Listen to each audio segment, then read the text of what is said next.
Tsy ny KMF Konoe ihany fa namory ireo mpitarika ny antokony ihany koa ny HVM ny mpikambana anatin'ny antoko zany eny anivon'ny Fokontany tamin'ny andron'ny omaly tetsy amin'ny kianja mitafina Korondrano nanaovan'izy ireo izany ary fanetanana ny tokony jereny ireo mpikambana ao anatin'ny antoko HVM sy ny vahoaka malagasy tsy hakanavaka ny anarany ao anatin'izay lisy mpifidianana izay ny fanetanana ombenombeny nataony ity antoko politika ity.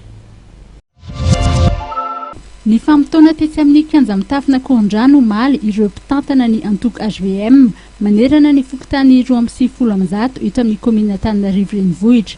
Fotoana iray izay nahafahan'ny mpitarika nasionaly ny antoko ity nanome toromarika ireo mpitarika isaky ny Fokontany mba hanentana ireo mpikambana hanamarina ny anarany eo alivon'ny lisy mpifidianana na ihany koa ho tonga hisoratra anarana ao anatin'izany lisitra izany.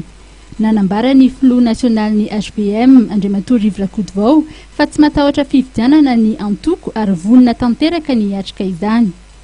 Na ny mpandrindra ny antoko eto amin'ny faritra Nalamanga na ireo mpitarika nasionaly dia samy mahatsapa fa tsy ho azo ny fandresena raha tsy voasoratra anarana hifidy ireo mpikambana.